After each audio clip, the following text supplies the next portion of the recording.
இந்த ஒரு ஃபீலிங் உங்களுக்கு இருக்கா அப்படின்னு சொல்லுங்கள்.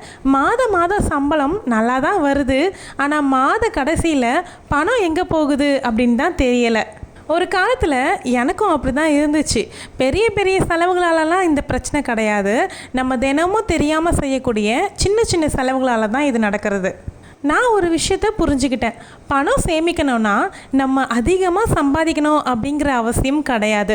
நம்ம தினம் செய்யக்கூடிய சின்ன சின்ன பழக்கங்களை மாற்றிக்கிட்டோம் அப்படின்னாவே போதும். நான் என்னுடைய மாத செலவை குறைக்கிறதுக்கு நிறுத்திக்கிட்ட 7 பழக்கங்களை பற்றி தான் உங்ககிட்ட ஷேர் பண்ணிக்க போகிறேன். என் அன்பு தோழிகளுக்கு வணக்கம். நான் பிரியா. இதுதான் மனிதியின் குரல். நான் நிறுத்திய 7 பழக்கங்களோடு சேர்த்து ஒரு 5 போனஸ் டிப்ஸும் உங்களுக்காக கொடுக்க போகிறேன். வீடியோ தொடர்ந்து பாருங்கள். முதல்ல நான் நிறுத்திக்கிட்ட பழக்கம் என்ன அப்படின்னா, ஆஃபரில் கிடைக்குது அப்படிங்கிறதுக்காக பொருட்கள் வாங்குகிற பழக்கத்தை நான் முற்றிலும் நிறுத்திக்கிட்டேன். முன்னாடியெல்லாம் ஆஃபர்னு பார்த்தாவே பொருட்கள் வாங்கிடுவேன். இப்போ வாங்கலை அப்படின்னா மிஸ் ஆயிருமோ அப்படிங்கிற எண்ணம். ஆனால் அப்புறமா தான் புரிஞ்சுது, நான் ஆஃபரில் வாங்கி பணத்தை சேமிச்சிட்டேன் அப்படின்னு நினச்சிட்ருக்கிறது எதுவுமே உண்மை கிடையாது அப்படின்னு. ஆஃபரில் வாங்குகிற ஒவ்வொரு பொருளும் சேமிப்பு கிடையாது. யூஸ் பண்ணாத பொருட்கள் நம்ம வீட்டில் இருக்குது அப்படின்னா அது நமக்கு செலவு தான். இப்போல்லாம் எனக்கு நானே ஒரு கேள்வியை கேட்டுக்கிறேன்.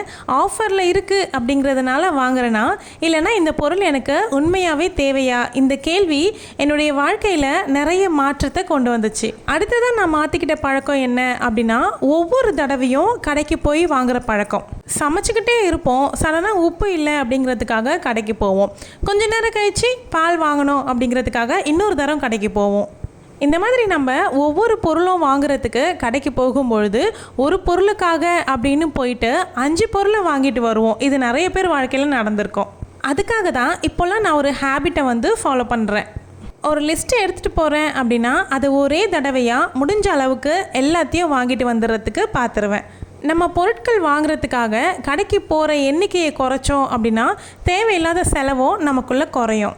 3வது பழக்கம் என்ன அப்படின்னா, ஃப்ரிட்ஜில் ஏற்கனவே இருக்கிற சாப்பாடு பொருளை மறந்துட்டு திரும்பவும் புதுசாக சமைக்கிறது. இது நிறைய வீட்டில் நடக்குது. நேற்றுக்கு இருந்த குழம்போ இல்லை சாதமோ ஏதாவது மீதமாக இருக்குது அப்படின்னும் பொழுது நம்ம ஃப்ரிட்ஜில் எடுத்து வைப்போம். மறுநாள் நம்ம அது வச்சதையே மறந்துட்டு புதுசாக சமைச்சிக்கிட்டே இருப்போம். அது இருக்குது, அது எவ்வளோ அளவு இருக்குது, இன்றைக்கி நம்ம எந்த அளவுக்கு சமைச்சா போதும் அப்படிங்கிறத பார்த்துக்கிட்டோம் அப்படின்னா நமக்கு அந்த அன்றைக்கி நம்ம சமைக்கக்கூடிய பொருட்களினுடைய விரயம் கம்மியாக தானே ஆகும். இது மீதமான சாதத்துக்கு மட்டும் பொருந்தாது, நம்ம ஃப்ரிட்ஜில் வைக்கக்கூடிய வெஜிடபிள்ஸ்க்கும் இது பொருந்தும். ஆல்ரெடி நிறைய வெஜிடபிள்ஸ் இருக்கும், அது எல்லாமே மறந்துடுவோம். திரும்பவும் புதுசாக வாங்கிட்டு வருவோம், அதையும் தூக்கி அது மேலேயே வைப்போம். ஆல்ரெடி இருந்த வெஜிடபிள்ஸ் எல்லாமே கடைசியில் குப்பைக்கு தான் போகும்.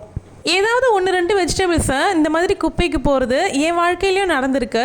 இப்போ எல்லாமே நான் கம்ப்ளீட்டாக சேஞ்ச் பண்ணிக்கிட்டு எல்லாமே தீர்ற வரைக்கும் கரெக்டாக நான் ஃபாலோ பண்ணிக்கிட்டு இருக்கேன். இதனாலேயே தான் நான் சமைக்கிறதுக்கு முன்னாடி ஃப்ரிட்ஜை ஓப்பன் பண்ணி ஒரு தடவை பார்ப்பேன். ஏதாவது லெஃப்ட் ஓவர்ஸ் நம்ம வச்சுருக்கோமா, நேற்று இது பழையது ஏதாவது இருக்கா அப்படின்னு சொல்லிட்டு செக் பண்ணி பார்த்துக்கிறத பழக்கமாகவே வச்சுக்கிட்டேன். இதனால் எனக்கு நிறையவே செலவு குறையுது. அடுத்ததாக மாற்ற வேண்டிய பழக்கம், நான் மாற்றிக்கிட்ட பழக்கம் என்ன அப்படின்னா, சின்ன செலவு தானே அப்படின்ற பழக்கம். இது என்னுடைய ஹஸ்பண்ட்கிட்டே நிறைய இருக்குது. இது ஒரு 50 ரூபா தானே, இதனால் என்ன ஆக போகுது, மலையே கவுந்துருமா இல்லை சொத்தே இறங்கிருமா, இந்த மாதிரி எல்லாம் சொல்லுவார். 50 ரூபா தானே, 80 ரூபா தானே, 100 ரூபா தானே அப்படின்னு இந்த தானேன்னு சொல்லக்கூடிய வார்த்தையில் நிறைய காசு மாத கடைசியில் கணக்கு பண்ணி பார்க்கும்பொழுது 1000 கணக்கில் போயிடும். இது எப்படி நாங்கள் கண்டுபிடிக்கிறது அப்படின்னு கேட்குறீங்க. நான் பட்ஜெட் எழுதுறேன் அப்படிங்கிறதுனால மாசத்துல எந்த வீண் செலவு பண்ணியிருக்கோம் அப்படிங்கிறத நான் ஒரு மாதம் முழுக்க எழுதியிருக்க பட்ஜெட்டை பார்த்தேன் அப்படின்னாவே எனக்கு அதில் தெரிஞ்சிடும். அதனால் நீங்கள் பட்ஜெட் எழுதாத பழக்கம் இருக்குது அப்படின்னா கண்டிப்பாக நீங்கள் பட்ஜெட் எழுத ஆரம்பிங்க. பட்ஜெட் எப்படி எழுதணும், எப்படி நம்ம குடும்பத்துக்கு தேவையான செலவுகளுக்கு பணத்தை ஒதுக்கணும் அப்படிங்கிற மாதிரியான வீடியோஸ் வேணும் அப்படின்னா நீங்கள் கமெண்ட்டில் சொல்லுங்கள். நான் கண்டிப்பாக பட்ஜெட் பற்றின வீடியோஸ் அப்கமிங்கில் போஸ்ட் பண்ணுறேன். என்னுடைய வாழ்க்கையில் நான் சின்ன சின்ன செலவுகளை மதிக்க ஆரம்பித்ததுக்கு அப்புறமா தான் என்னுடைய பணத்தினுடைய சேவிங்ஸுங்கிறது அதிகமாச்சு. இதோடு சேர்த்து நிறைய குடும்பத்தில் பிள்ளைங்களுக்கு 5 ரூபா, 10 ரூபா, 20 ரூபான்ட்டு ஸ்நாக்ஸுக்காக கொடுப்பாங்க.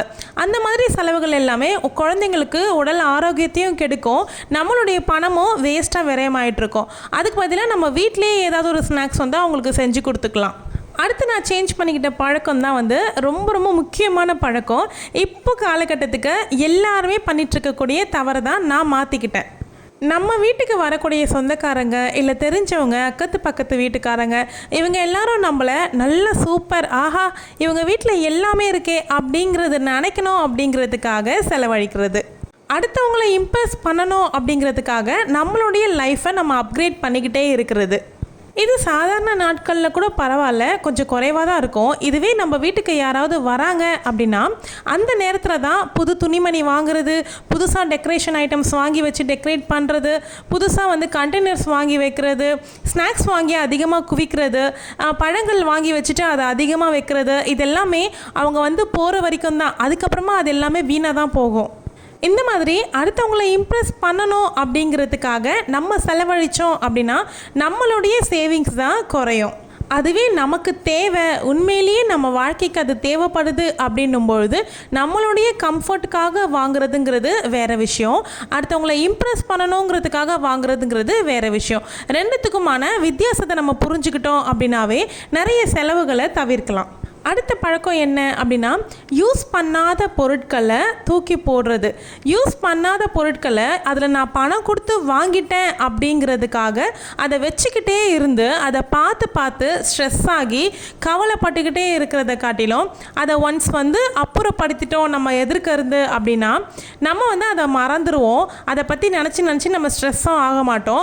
அகெயின் நம்ம அந்த மாதிரியான விஷயத்துக்கு செலவு பண்ண மாட்டோம். ஃபஸ்ட்டு நம்ம பயன்படுத்தாத பொருட்களை வச்சுக்கிட்டு என்னடா பண்ணுறது, இப்படி பண்ணிட்டோமே, காசை வேஸ்ட் பண்ணிட்டோமே அப்படின்னு நினைக்கிறதுக்கு பதிலாக ஒரு தடவை அது வேஸ்ட் ஆயிடுச்சு, நம்ம வாங்கின அடுத்த நிமிஷமே நம்ம பணம் செலவாயிடுச்சு அப்படிங்கிறத புரிஞ்சுக்கிட்டு அதை தூக்கி போட்டுட்டு நம்ம அடுத்த வேலையை பார்த்துக்கிட்டு போகிறதுங்கிறது தான் கரெக்டு.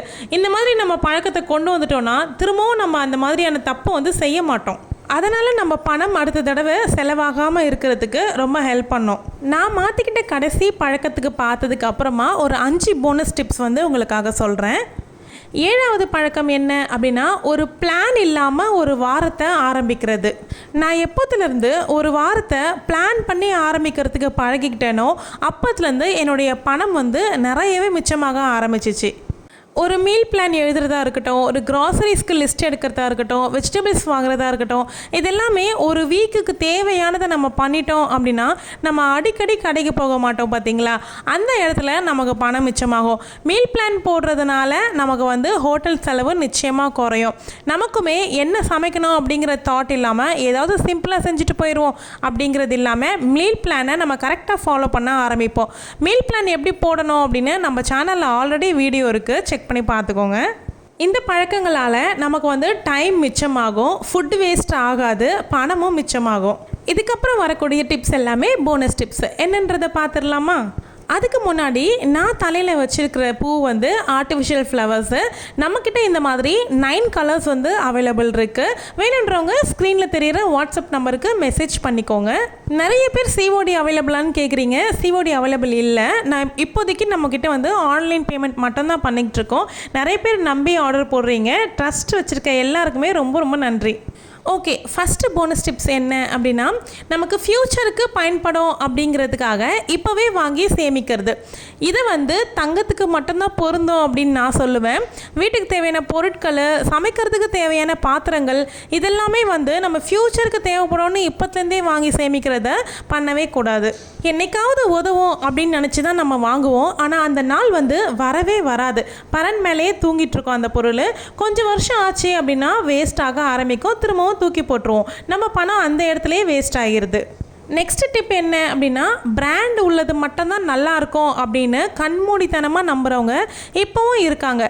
பிராண்ட் உள்ளது தான் நல்லாயிருக்கும் அப்படிங்கிறது கணக்கு கிடையாது.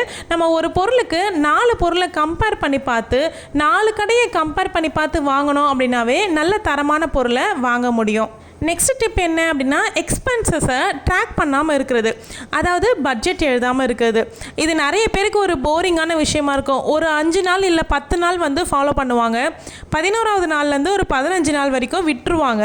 திரும்பவும் நான் எப்படி ட்ராக் பண்ண முடியும் அப்படின்னு நினச்சி அப்படியே அந்த ஹேபிட்டை ஸ்டாப் பண்ணுறது. எனக்குமே பட்ஜெட் எழுத ஆரம்பித்தப்போ இப்படி தான் இருந்துச்சு. அதனால் நான் அந்த பழக்கத்தை அப்படியே விடாமல் திரும்பவும் நான் கண்டினியூவாக பண்ண ஆரம்பித்தேன். இப்போல்லாம் என்னுடைய பட்ஜெட் கரெக்டாக டேலி ஆயிடுது.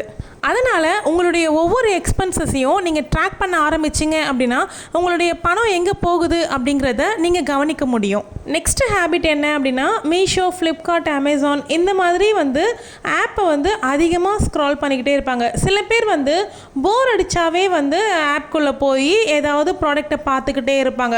அது ரொம்ப டேஞ்சரஸான பழக்கம். நமக்கு உண்மையாகவே ஏதாவது தேவை அப்படின்னா வாங்கலாம். இப்போ நானும் கூட ஆன்லைனில் வாங்குகிற பர்சன் தான். எனக்கு தேவை அப்படிங்கிற பொருளை நான் கண்டிப்பாக ஆன்லைனில் ப்ரைஸ் செக் பண்ணி வாங்கிக்குவேன், ரிவ்யூஸும் பார்ப்பேன். இப்போ நானுமே வந்து ஒரு சில பொருட்களை உங்களுக்காக சஜஸ்ட் பண்ணி டேக் பண்ணுறேன் அப்படின்னா அந்த ப்ராடக்ட்னுடைய ரிவ்யூஸ் எல்லாமே கண்டிப்பாக நான் படித்து பார்த்துட்டு தான் உங்களுக்கு யூஸ்ஃபுல்லாக இருந்தால் மட்டும்தான் நானும் டேக் பண்ணுவேன். உங்களுக்கு அதை வாங்கணும் அப்படிங்கிற பட்சத்தில் நீங்கள் அந்த ப்ராடக்டை வியூ பண்ணி அந்த ஆப்பில் கொடுத்துருக்கக்கூடிய ரிவ்யூஸை நீங்கள் படித்து பார்த்து உங்களுக்கு சாட்டிஸ்ஃபையாக இருக்குது அப்படிங்கிற பட்சத்தில் நீங்கள் ஆர்டர் பண்ணி வாங்கிக்கலாம். அதனால் வேணால் வந்து போர் அடிக்குது அப்படின்னு பர்ச்சேஸ் பண்ணாமல் உங்களுக்கு வேணும் அப்படிங்கிற பட்சத்தில் பர்ச்சேஸ் பண்ணிக்கோங்க.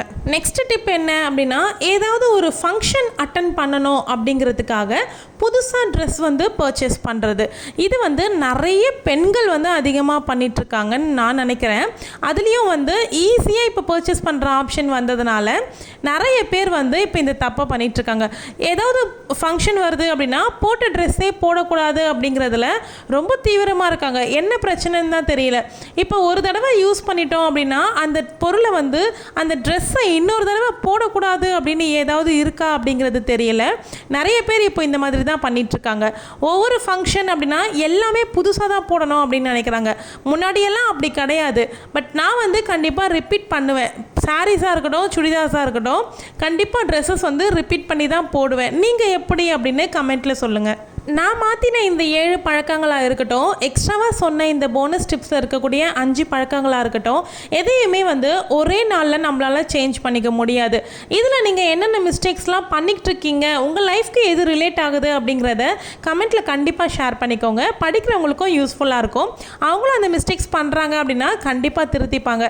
அதுக்கப்புறம் நீங்கள் ஆல்ரெடி ஏதாவது ஒரு மிஸ்டேக்ஸ் பண்ணிக்கிட்டு இருந்திருப்பீங்க, அதை இப்போ சேஞ்ச் பண்ணியிருப்பீங்க பார்த்தீங்களா, அதனால் நீங்கள் நிறைய வந்து செலவை குறைச்சிருப்பீங்கன்னு உங்களுக்கு தோணியிருக்கும். அந்த மாதிரி விஷயத்தையும் கமெண்ட்டில் ஷேர் பண்ணிக்கோங்க. நானும் அதை படிக்கிறதுக்கு ரொம்ப ஆர்வமாக இருக்கேன். இந்த எல்லா பழக்கத்தையும் ஒரே நாளில் மாற்ற முடியாது. ஆனால் ஒவ்வொரு மாதமும் ஒவ்வொரு பழக்கத்தை நம்ம மாற்றிக்கிட்டோம் அப்படின்னா நாளடைவில் நிறைய சேஞ்சஸை நம்ம பார்க்க முடியும். இந்த மாதிரி தான் என்னோடய லைஃப்பில் நான் மாற்றத்தை பார்க்க ஆரம்பித்தேன். இப்போ திரும்பி பார்க்கும்பொழுது நான் பெரிய பெரிய செலவுகளை குறைச்சதுனால பெரிய மாற்றம் வரலை. இந்த மாதிரி சின்ன சின்ன பிரச்சனைகளையும் சின்ன சின்ன செலவுகளையும் நான் கவனிக்க ஆரம்பித்ததுக்கு அப்புறமா தான் என்னோடய லைஃப்பில் நிறைய சேவிங்ஸ் அப்படிங்கிறத நான் கொண்டு வந்தேன். நீங்களும் இந்த நிமிஷமே இந்த பழக்கத்தை தான் நான் மாற்றிக்க போகிறேன் அப்படின்னு முடிவு பண்ணி சேஞ்ச் பண்ணிக்க ஆரம்பிச்சிங்க அப்படின்னா ஒரு வருஷத்துக்கு அப்புறமா அது மிகப்பெரிய மாற்றமாக உங்கள் கண்ணு முன்னாடி ஆலமரம் மாதிரி வளர்ந்து நிற்கும். நாளைக்கு வரக்கூடிய வீடியோவில் சமையல் செலவை குறைக்கிறதுக்கு நான் ஃபாலோ பண்ணக்கூடிய பழக்கங்களை பற்றி ஷேர் பண்ணுறதுக்கு இருக்கேன். மிஸ் பண்ணாமல் பாருங்கள். மார்னிங் 10:30க்கு வீடியோஸ் வந்துடும். நம்மளுடைய சேனலில் மண்டே அண்ட் டியூஸ்டே மார்னிங் 10:30க்கு லாங் வீடியோ போஸ்ட் பண்ணிடுவேன். மறக்காமல் விசிட் பண்ணி பாருங்கள். இந்த வீடியோ மூலிமா தான் நீங்கள் ஃபஸ்ட் டைம் சேனலுக்கு வந்திருக்கீங்க அப்படின்னா மனிதியின் குரல் சேனலை சப்ஸ்கிரைப் பண்ணி வச்சுக்கோங்க. எனக்கு இன்னொரு சேனலும் இருக்குது. அந்த சேனல் நேம் வந்து பக்கத்து வீட்டு பொண்ணு பிரியான்னு இருக்கும். நீங்கள் இந்த சேனல் தான் வந்திருக்கீங்க அப்படின்னா அந்த சேனலும் விசிட் பண்ணி பாருங்கள். அதுலேயே வேறு மாதிரியான கண்டென்ட்ஸ் தான் போடுறேன். அது உங்களுக்கு கண்டிப்பாக பிடிக்கும். இந்த வீடியோவில் நான் ஷேர் பண்ணியிருந்த விஷயங்கள் எல்லாமே உங்களுக்கு பிடிச்சிருக்கு அப்படின்னா வீடியோவை லைக் பண்ணிக்கோங்க. ஹை பாயிண்ட்ஸ் கொடுங்க வீடியோவுக்கு. உங்களுக்கு தெரிஞ்சவங்க இந்த மாதிரி மிஸ்டேக்ஸ்லாம் பண்ணிகிட்ருக்காங்க அப்படின்னா அவங்களுக்கு இந்த வீடியோவை ஷேர் பண்ணி விடுங்க. ரொம்பவே யூஸ்ஃபுல்லாக இருக்கும் அவங்களுக்கும். அவ்வளோதான், இந்த வீடியோ இதோட முடிஞ்சிடுச்சு. நாளைக்கு நான் சொன்ன வீடியோவில் கண்டிப்பாக வந்து உங்களை பார்க்குறேன். கண்டிப்பாக நீங்களும் வந்துடுங்க. தேங்க்யூ.